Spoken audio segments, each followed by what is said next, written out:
Hey, what up, y'all? It's Nerd Grows, and I recently got a request to do a little video on the green tax, so let's talk about that for a little bit.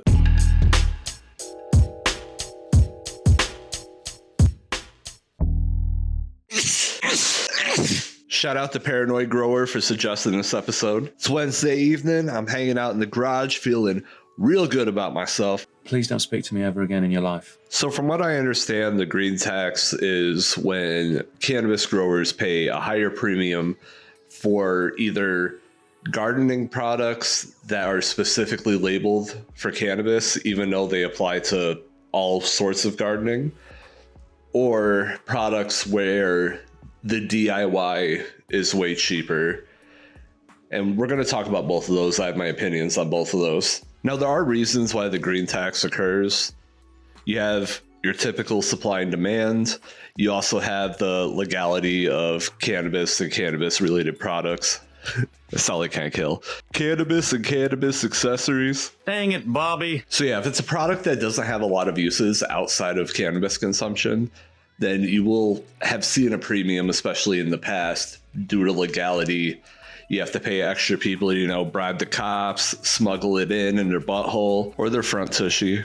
We're not sexist here at Grateful Nerd Collective. But a lot of stoner supplies are marked up based on the relation to cannabis. For example, you can keep your flower in mason jars. You don't have to buy the jar from the head shop that has the Cheech and Chong sticker on it. And that's kind of the other part of it too, like the hot topicization of cannabis products. I love you, but I don't need a fucking Willie Nelson throw blanket. Bob Marley decorative candle sets. Listen, I can roll a joint with nothing but the clothes on my back. It's gross because my clothes are filled with sweat, so it doesn't light that well, but I can do it. But listen, I love my local head shop. I love supporting them, but a lot of the stuff in the store is bullshit.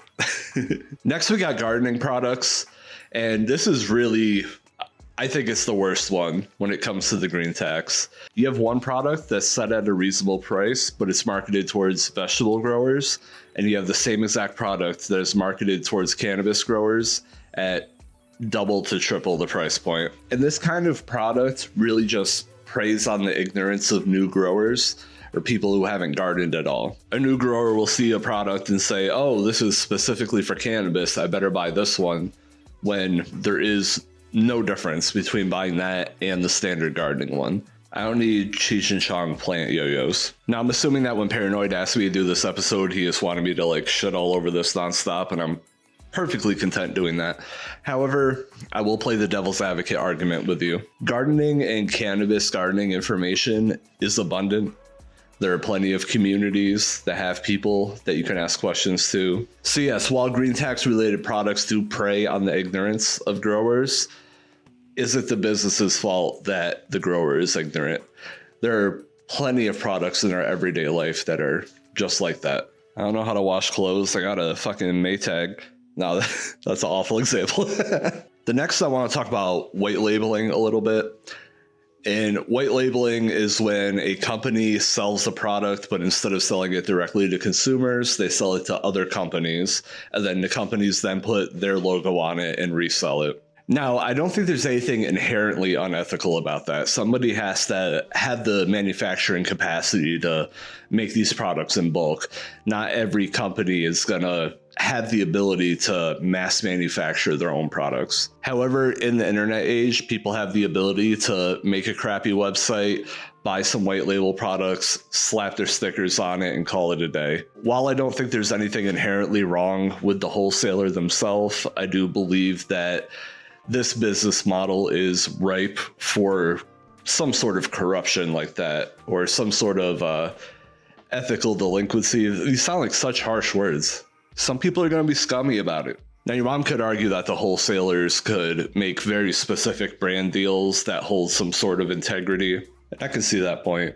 But I really think the main issue is just the flood of shitty online retailers trying to turn these products, make some sort of Google ads arbitrage, on the product. But really, if we're being honest with ourselves, the worst thing is that it's not community oriented. It's not niche oriented. It's very corporate. Let me know if you want to see a video about this. But one thing I've been thinking a lot about is the corporatization of cannabis. that we're definitely seeing and we're going to continue to see a lot more of as cannabis becomes more accepted and legal. But yeah, at the end of the day, if you're going to purchase something for your cannabis grow, do some research. Don't just buy something because it says dank as fuck on the box. We all love it when it says dank as fuck on the box. I'm not going to put that past you or anything. Like, it's awesome. But sometimes it hits your wallet a little too hard. But yeah, the last thing I want to talk about is green tax products where the DIY is cheaper and easier than buying the full product. I've been growing for a while now, and I can't tell you how many times the solution to my problem has been a 5-gallon bucket or a 20-gallon tote. A lot of upgrades to your grow can be done DIY. You don't have to spend the increased price for somebody who's already built it for you. Now, obviously, there are some parts of a cannabis grow that are probably too intricate for the average person. Like, I wouldn't know how to make my own LED light board, for example. But a lot of things you can just make yourself. And honestly, isn't that half the fun of the hobby, is doing it yourself? Isn't that why we're not going to the dispensary anymore? And that's something we try to do here with the Grateful Nerd Collective, is teach you different things so you don't have to go out